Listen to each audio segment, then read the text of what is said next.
Di saat yang lain kerja, ya kan, waktu kuliah pun udah banyak cibir-cibiran gitu kan. Kenapa kamu tetap jualan keripik gitu? Mendingan kerja aja. Masuk kerja lalu saya daftar kuliah.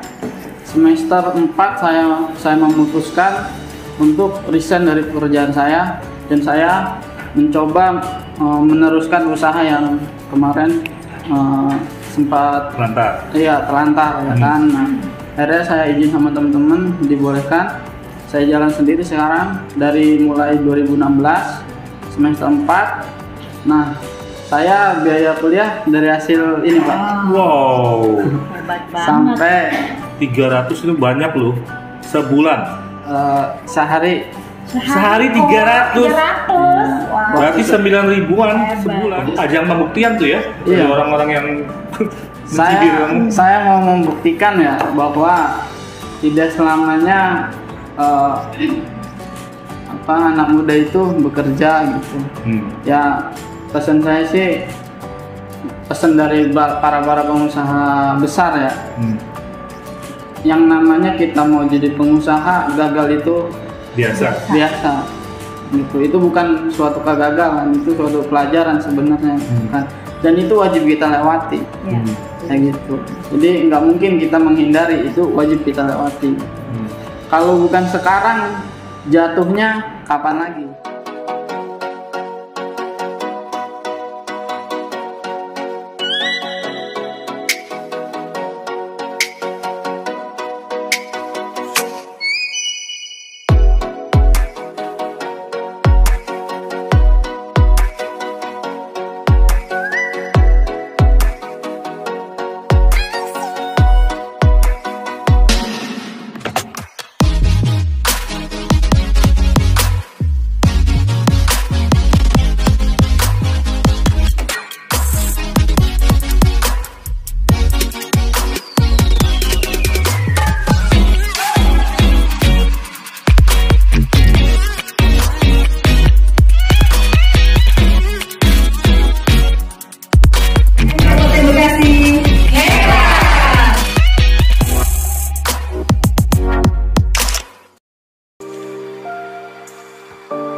Hai semuanya, kembali lagi dengan saya dan Ko Calvin di Calvin Hartono Official. Nah guys, hari ini kita kedatangan bintang tamu dari Keripik Ubi Simaung. Boleh Mas perkenalkan produknya? Ya, sebelumnya perkenalkan, nama saya Faisal Bahri ya. Saya owner dari Keripik Simaung. Kenapa namanya dipanggil Simaung nih, Nah, Mas Faisal? kebetulan Keripik Simaung ini diambil dari salah satu karakter budaya Jawa Barat, Pak. Jawa Baratnya Bang? Jawa Barat. Kita kan asal Bekasi ya. Bekasi kan bagian dari Jawa Barat. Iya. Nah, ikon Jawa Barat itu adalah harimau, atau yang dikenal itu biasanya Simaung. Iya. Nah, jadi kenapa saya namain Simaung? Nah, saya ingin mengangkat budaya Jawa Barat gitu, Pak. Iya. Nah, ini kenapa pemilih potatoes ya? Potatoes. Kamu rasa Nah. apa? Yuk. Gabung. Awalnya saya memilih produk keripik ubi ini terinspirasi waktu itu saya nonton salah satu acara televisi ya. Nah, itu ternyata produk ubi itu di luar negeri itu cukup diminati gitu kan. Nah, akhirnya saya survei pasar. Nah, ternyata di sekitar Bekasi itu masih belum familiar untuk tentang keripik ubi. Dan terus saya riset kompetitor besarnya ternyata belum ada. Nah, akhirnya saya mencoba ngambil peluang di keripik ubi. Nah, gitu. gitu Pak. Lalu responnya gimana? Nah, alhamdulillah responnya sangat bagus ya Pak. Apalagi dari kalangan anak muda, di remaja, nah itu responnya sangat bagus. Sebulan kira-kira bisa laku berapa? Dari sekarang itu bisa di angka selama pandemi ya Pak. Ini kan pra pandemi ya. 2 tahun berarti ya? 2 tahun ya. Pandemi itu kita memang turun sangat drastis Pak, 80% omset itu turun. Tapi kita masih tetap bertahan gitu kan. Nah, sebelum pandemi itu sehari itu kita bisa keluarin 300-400 piece Pak. Wow. Itu udah berapa lama ini? Nah, awal saya merintis sih awalnya dari lulus SMA Pak. Tahun udah berapa tahun? Itu 2014. Oh, 2014. Pada saat itu awal saya merintis itu berawal dari 5 orang. Nah, bertahan selama karyawannya 5 maksudnya? Enggak. Kita join. Awalnya join 5 orang, bertahan selama kurang lebih 2 bulan karena ya beda pemikiran, beda apa. Akhirnya kita ngambil jalan hidup masing-masing lah ya. Nah, saya lanjut bekerja, terus masuk kerja, lalu saya daftar kuliah. Semester 4 saya memutuskan untuk resign dari pekerjaan saya dan saya mencoba meneruskan usaha yang kemarin sempat terlantar ya kan. Nah, akhirnya saya izin sama teman-teman, dibolehkan saya jalan sendiri sekarang dari mulai 2016 semester 4. Nah, saya biaya kuliah dari hasil ini Pak. Wow. Sampai 300 itu banyak loh sebulan. Sehari 300. Berarti 9 ribuan sebulan. Iya, sebelum pandemi ya Pak. Sebelum pandemi. Nah, sekarang proses sampai recovery udah sampai berapa bulan? Recovery sih sekarang masih di angka sebulan itu masih di angka 2000-an. 2000-an. Nah, saya lanjut cerita dari awal ya. Nah, 2016 kan saya memulai tuh resign dari perusahaan. Nah, terus mencoba untuk membangun usaha lagi. Dari nol itu kok. Yang pertama saya jual dari yang harga 1000-an, titip ke warung-warung. Nah, 2000 itu lumayan berkembang tuh pesat. 2007 1 tahun jalan yang 1000-an, ada keunikan di situ. Produk saya sama sekali nggak laku. Kenapa? Satu ketika produk saya sama sekali nggak laku. Ya, akhirnya dari pasar dipulangin semua. Karena kan kita titip ya. Daftar semua. Iya, dipulangin semua. Nah, terus sempat down gitu. Terus dicari tahu nggak sih itu kenapa Saya sampai analisa gitu kan. Yeah. Saya kasih ke tetangga, tapi enak dimakan. Nah, mungkin saya positive thinkingnya itu ya ini ujian dari yang Maha Kuasa lah ya. Nah, saya dapat nasihat dari beberapa teman ya, untuk membangun usaha itu ya memang harus melewati masa sulitnya dulu, biar mental kita lebih bagus lagi. Nah, saya bangkit kembali lagi 2017, 2018 saya masuk binaan dinas UKM. Nah, di situ ikut pelatihan. Nah, saya ganti kemasan yang lebih bagus lagi. Kalau yang tadi yang 1000 ya. Nah, itu yang 1000. Kalau yang tadi 1000-an itu pakai plastik bening kali ya? Iya. Nggak ada merek kan? Nggak ada. Iya. Branding penting banget loh. Bener. Mereknya masih pakai kertas itu kok. Iya. Yang di print. Makanya akhirnya saya ganti kemasan. Ya kan, di situ saya jual di harga 10.000. Masih yang standing pot yang bening itu. Terus saya ajukan izin legal, ya kan? PRT. Akhirnya lulus. Akhirnya ganti lagi ke standing pot yang aluminium foil, tapi masih apa? Pakai stiker. Nah, gitu. Nah, di situ sempat naik lagi tuh. Nah, usaha saya. Nah, terus sampai 2019 puncak-puncaknya saya mencoba mengembangkan bisnis ini ke sektor produk lain. Itu waktu itu saya produksi basreng, bakso goreng. Iya. Jadi ada 2 produk. Pertama keripik, yang kedua basreng, kerjasama sama teman waktu itu. Nah akhirnya permintaan basreng pada saat itu 1 minggu itu 2.000 piece. Wow. Mengalahi keripik. Nah 2.000 piece per minggu. Per minggu. Iya. Nah terus berjalan 3 bulan lancar. Satu ketika ada musibah dan akhirnya jatuh lagi kok. Semua alat produksi dijual. Saya benar-benar dari nol lagi. Itu kenapa tuh bisa begitu? Ya namanya bisnis ya, adalah sisi yang negatifnya gitu kan. Tapi kamu analisa dong. Iya, dari apa sih, kita partner kerjasama. Nggak apa-apa di-sharingin Mas ya? Nggak apa-apa ya di-sharingin ya? Apa-apa. Supaya jadi pembelajaran buat pemirsa, teman-teman tuh. Jadi, kenapa itu? Yang setelah kamu analisa kenapa itu bisa jatuh? Ternyata pertama saya kualitas kontrol produknya kan memang kurang pada saat itu kan, kerjasama sama CV ya, kontrak. CV.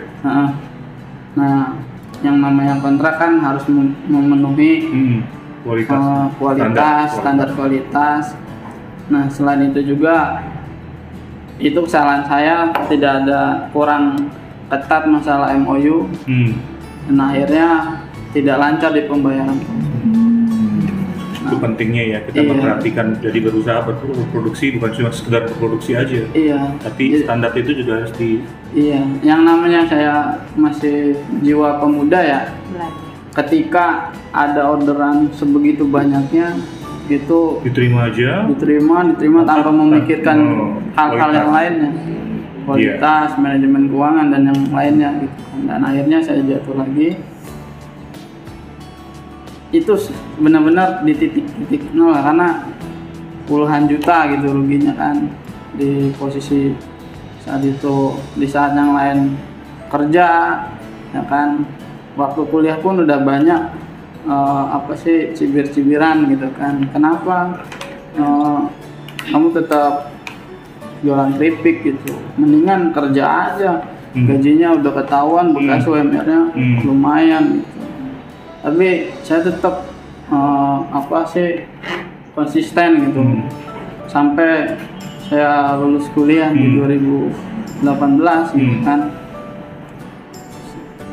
Setelah ujian yang tadi tuh di 2020 itu kan pandemi tuh, baru tuh abis jatuh pandemi pisan gitu. Iya. Ditimpa lagi nih ibaratnya deh. Iya. Terus ujian lagi. Jadi di 2009 akhir itu kan jatuh. Nah, kita mencoba bangun lagi di keripik basreng saya tinggalkan.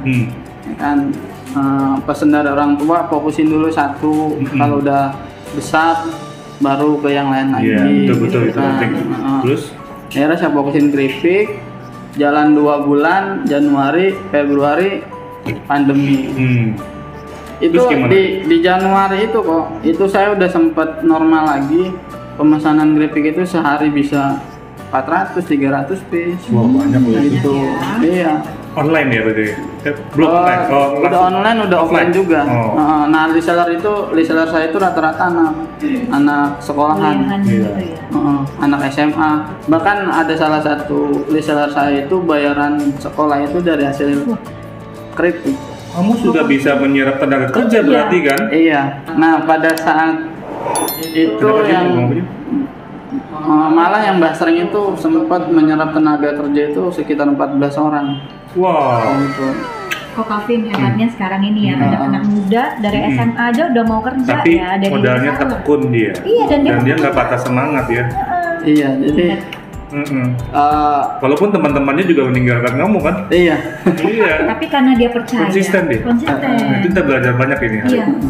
Jadi saya banyak belajar juga ya dari teman-teman yang usahanya sudah bagus gitu, yang punya perusahaan besar. memang usaha itu harus konsisten gitu. Jangan dimulai langsung besar. Tuh, kita memang harus dari bawah dulu. Kita analisa kelemahan, kelebihannya kita apa gitu kan. Baru kita bisa maju. Yaitu akhirnya dihajar pandemi ya jelas lagi, tapi sempat itu orang tua juga udah kerja aja nggak usah lanjutin gitu.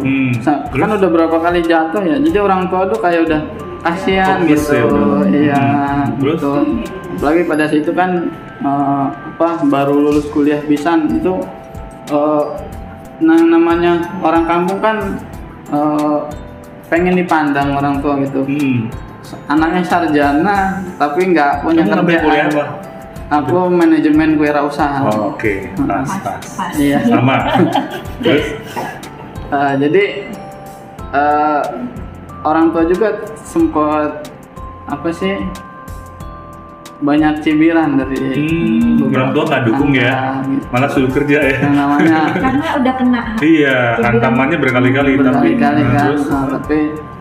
Tapi saya berusaha meyakinkan orang tua, dan memang saya dapat nasihat juga dari bapak. Kata bapak, udah lanjut usaha nggak apa-apa, karena bapak dulu sama gitu, jatuh bangun usaha juga ya bapak usaha. ya.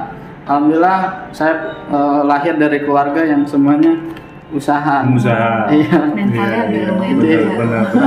Cuman ya begitu, yang di kampung itu kan ibaratnya kalau kita sarjana itu kan image-nya harus kerja gitu, apalagi S1 ya kan, harus minimal ya di kantor gitu, berdasi gitu kan. Nah sedangkan saya walaupun dompetnya cetak ya. Iya, sedangkan saya masih bergelut dengan keripik gitu. Saya masih ngiderin ke warung-warung gitu. Itu luar biasa temannya gitu kan. Tapi saya tetap istiqomah ya, bangkit dari pandemi 2020 awal itu. Setelah bulan Maret itu ngikut kurasi salah satu retail modern, boleh disebutkan? Boleh. Ya, itu Alfamart. Alhamdulillah bareng teman-teman juga lulus kurasi. Nah di situ saya dapat pencerahan ya, wah ada pintu peluang masuk itu Alfamart. Terus Alfamart, dan berarti produk saya ini layak gitu ke retail modern, dan ikut kurasi ke retail-retail yang lain seperti Alfamidi, Transmart. Udah ada tuh, Udah ada. Terus di Hypermart juga.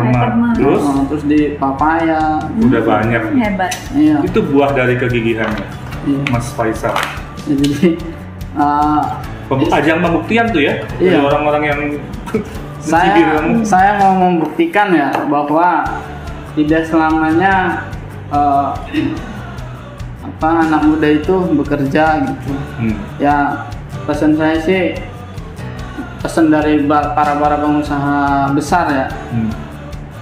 Yang namanya kita mau jadi pengusaha, gagal itu biasa gitu. Itu bukan suatu kegagalan, itu suatu pelajaran sebenarnya kan. Dan itu wajib kita lewati. Kayak gitu. Jadi nggak mungkin kita menghindari, itu wajib kita lewati. Kalau bukan sekarang, jatuhnya kapan lagi? Gitu. Itu kata-kata itu yang menjadi pamungkas saya buat sampai saat ini. Gitu. Kalau bukan sekarang, jatuhnya kapan lagi? Gitu. Mendingan sekarang ya. Iya, mendingan sekarang. Kita pelan-pelan naik lagi. Pelan-pelan kita naik lagi ya, insya Allah nanti akan sampai puncak gitu pada saatnya. Gitu. Jadi ayo saya sih berpesan kepada para pemuda ya, apalagi yang sekarang banyak yang sudah berpendidikan gitu kan. Kerja di kantor itu bukan salah satu solusi kita untuk mencari uang gitu. Apalagi sekarang itu udah banyak pengangguran. Nah kalau bukan kita, siapa lagi yang buka lapangan kerja? Betul. Gitu. Apalagi kan bonus demografi Indonesia kan lumayan besar kan. Selain kekayaan alam, tapi juga kita punya SDM yang berlimpah. SDM melimpah. Itu yang harusnya kita ambil peluang. Gitu. Saya ngebayangkan begini kok. lulus SMA itu satu SMA aja bisa ribuan. Iya. Belum yang lulus kuliah. Iya. Gitu kan. Saya itu ngambil jurusan kewirausahaan itu dari angkatan saya itu 1.200 mahasiswa. Itu yang ngambil hanya 60 orang. Itu kebayang dari 1.200 itu berarti kan yang jadi pengusaha cuma 60. Itu pun Dari kalau iya, kalau jatuh semuanya. dia udah ini Iya. jatuh patah semangat udah gitu. pasti berkurang lagi. Berkurang lagi. Karena angka entrepreneurship di Indonesia tuh masih kurang dari 5%. Dan Iya. itu yang menjadikan negara kita belum maju. Belum maju. Belum maju. Dan ingat startup yang sekarang itu 95% gagal dan jatuh. Iya. Bangkrut. Betul. Luar biasa, ini kisahnya bikin inspirasi baru lagi ya. Jadi ada pertanyaan? Ada, saya mau bahas soal produk nih. Untuk segini berapa ya harga jualnya? Nah, untuk produk kita itu kalau di saya pribadi itu hanya 15.000. Sama sih di retail modern juga di sekitaran harga 15.000. Dan ini packagingnya bagus kok. Ya, Ada bisa di- dijepit lagi ya. Iya, jadi Nah, kalau kita nggak habis Depan. masih bisa diginiin. Gitu. Oke, ini bisa didapetin di mana? Nah, untuk pemesanan kita bisa melalui Instagram ya. Namanya Instagram. Nama Instagramnya itu bahri_nusantara ya. Nah, terus Untuk WA-nya? untuk nomor WA-nya itu di 0856 9728 7361. Ulangin lagi. Nah, ya untuk nomor WA di 0856 9728 7361. Oke. Oke, ada di Shopee juga nggak? Nah, iya, Nah, di Shopee, di akun Shopee dan di akun Tokopedia juga ada. Ya, cari aja tokonya itu Bahri Nusantara. Bahri Nusantara. Iya. Mereknya Si Maung. Si Maung. Iya. Jadi cukup ini ya, cukup gampang mendapatkan produk Simong ya. Jadi udah di beberapa retail modern kita sudah masuk gitu. Jadi nanti tinggal bisa DM di toko mana nanti yang teman-teman bisa pesan, nanti kita rekomendasikan. Dan ini keunggulannya dia juga tanpa bahan pengawet guys. Jadi ini aman banget ya Iya. dikonsumsi segala usia ya, Betul. Mas ya. Oke. Jadi hari ini kita belajar banyak ya guys tentang sebuah makna perjuangan. Karena kita pasti tahu kita mau berjuang itu pasti ada jatuh bangunnya, dan kita jangan sampai kita menyerah. Kita melihat tadi contoh dari kehidupan Mas Faisal yang bertubi-tubi banget ya kegagalannya, tapi tetap konsisten untuk membuat produk seperti ini, dan akhirnya sampailah sampai sekarang ini belum berhasil. Menurut saya itu udah berhasil karena udah masuk ke retail modernnya, udah luar biasa banyak. Ya, sukses selalu buat Si Maung. Si Maung. Dan terima kasih sudah berbagi inspirasi di channelnya Kevin Hartono Official. Terima kasih teman-teman sudah menonton video ini, dan kami bertiga mengucapkan sampai jumpa.